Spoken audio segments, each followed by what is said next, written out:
Hey guys, welcome to the weekly forex forecast, and in today's week we have some absolutely amazing instruments and trading opportunities.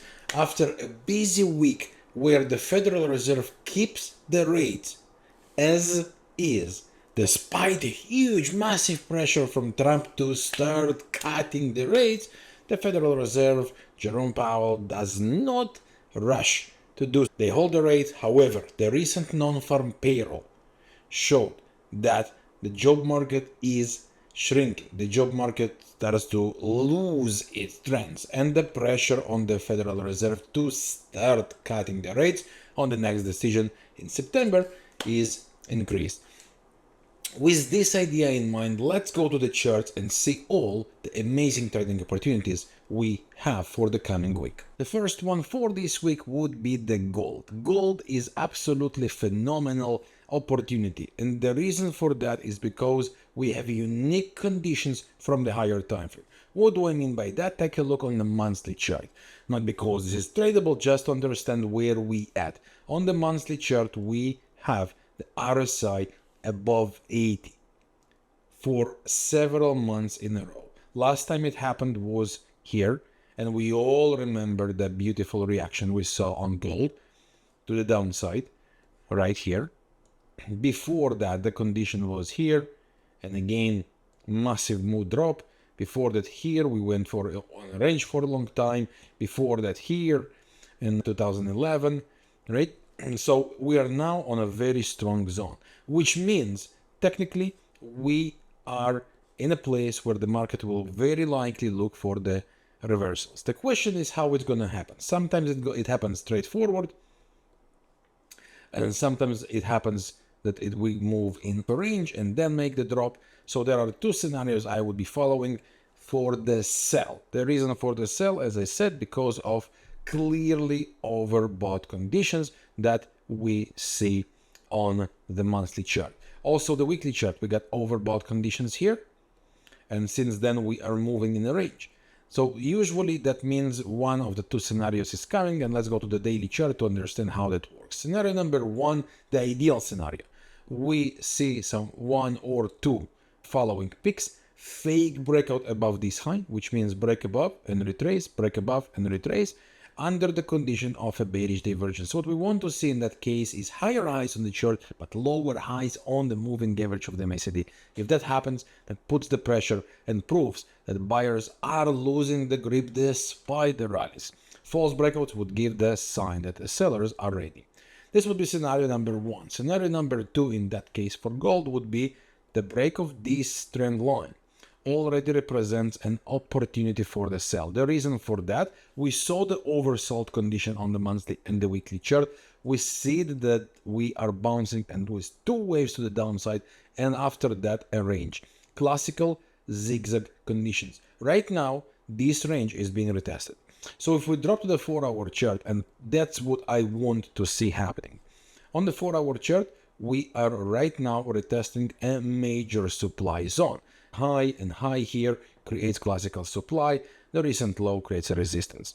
So if that area manages to hold and gold starts to recreate its bearish momentum by making the lower highs, lower lows, that should be a great opportunity for the sell.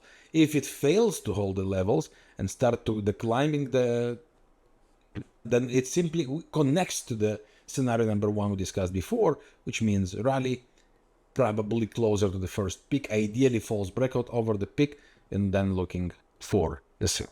The next one is going to be the S&P 500. Last week we saw the market react to the downside. So keep in mind what happened. We had the Federal Reserve holding the rates, we had the non-farm payroll disappointing, we basically had the tariffs coming in the play against many countries, big numbers, big pressure. With some countries, the US managed to reach the deal, with some others, no. And the pressure on the market is severe. And that's what I would expect to see with the following consequences after what we happen to see from the fundamental. We do have the bearish pressure on the weekly chart in terms of higher highs on the chart versus lower highs on the MACD. We see that same on the monthly chart. developing bearish divergence, higher highs on the chart, lower highs in the MACD moving average, histogram, and RSI. Keep in mind, we also see here the divergence happening after a sequence of higher highs, higher lows, which means the buyers are losing their grip. And if we take that higher time frame analysis and we go to the daily chart, on the daily chart we saw beautiful bounce of the bullish trend line connecting the peaks under the bearish divergence on the moving average of the MACD. Higher highs on the chart versus lower highs on the MACD. So there are two scenarios here. The ideal one, as we saw the S&P making lower lows on the chart and lower lows on the histogram here, we see the full synchronization. The only thing that still did not happen is the break of this trend line and the break of this low. If we manage to get below this area, that becomes a classical sell the rallies opportunity. If not, then I would expect one of the two scenarios. Scenario one, we move in some sort of a range here and in a corrective structure, but with a range, which means sell the rallies against the last peak. And scenario number two could be a false breakout, pretty much similar to what we discussed before on gold. Both scenarios are absolutely acceptable at the moment on the 4-hour chart. What makes more sense with all the technical conditions we see is the break below these levels. If it managed to get below, and very important, hold below. Let's put that as a candle. Imagine this is a candle here. Manage to get below and hold below, then sell the rallies becomes a beautiful trading plan. The great thing about such opportunity is if it actually happens and we get some corrective movement here before the sell, then take a look. And in that case, we might get a great risk reward opportunity. So we can see it on the 4-hour, we can see it on the daily chart just for the presentation. So we can see that here.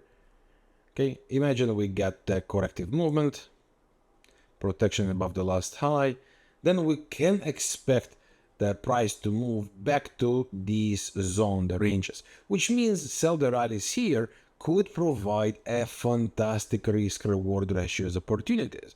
We are talking about 1 to 2, maybe even beyond that. So if that happens to break below this low, let's adjust that a little bit. This is classical to understand the numbers, how they work for you.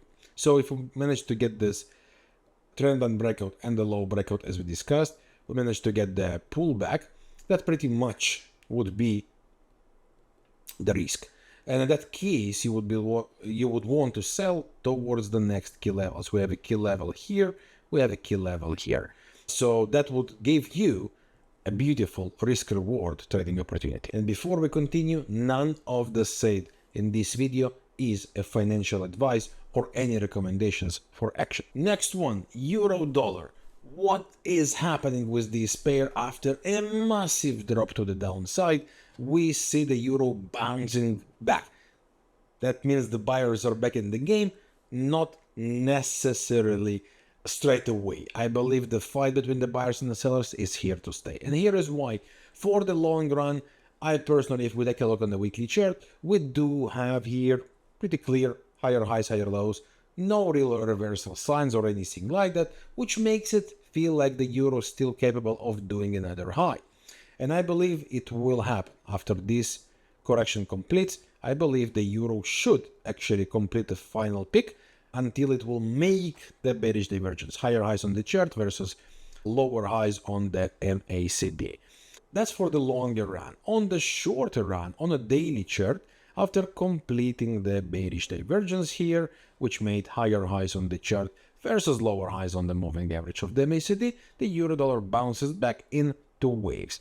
What happens usually in that case, the instruments tend to create some sort of corrective structure, which in that case, because that was the length of the previous trend, as you can see, right here, that's the zone for us.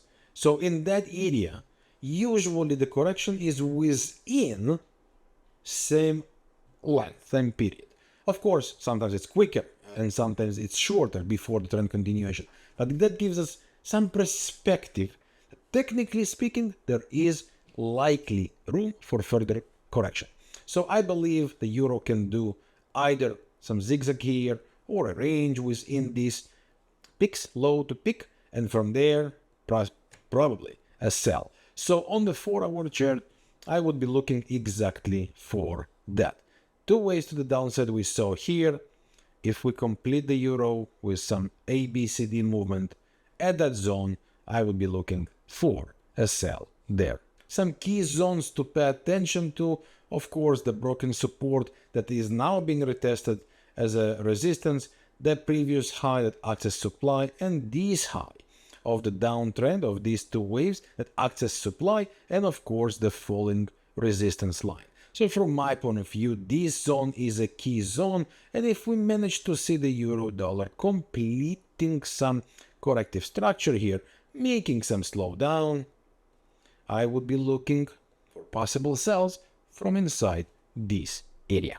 The final one for today, the dollar yen. The reason is it crashes since Friday. The reason for the crash is, of course, the Federal Reserve expectation right now and the, I would say, bigger pressure on them to cut the rates, and the fact that in August, after in Japan they lost the upper house, the current government might lose the place, might be replaced, and basically everything, the way it looks right now, works towards or in favor the yen.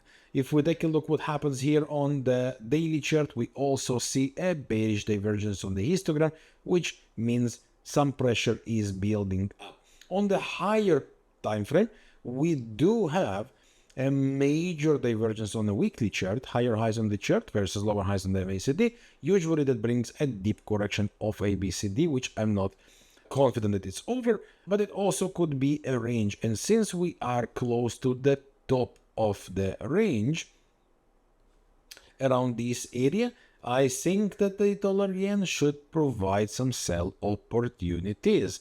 And on the daily chart, we saw the divergence already. What happens here, it's also a retest of the supply zone, right? At the end of these two waves, we see that the pair bounces back of this strong supply zone. We are talking in between the 150 to 151. Histogram divergence is already present. And what happens there on the 4-hour chart, we gained a major momentum and we start to see lower lows. So the attempt here was done to break that. It still was holding. We might see that trying to actually close below the trend line, and then any retest or any retraces should provide the sell opportunity. So some key levels here. Broken support becomes resistance. Last high acts as supply. Another high is here. Any retraces towards this zone, as long as this peak holds, should be able to provide some further sell opportunities. That would be all for this week. If you have any questions, don't hesitate to leave in the comments. And I hope you find value in this video and enjoy the trading opportunities. I'll see you soon with more good trading. Bye for now.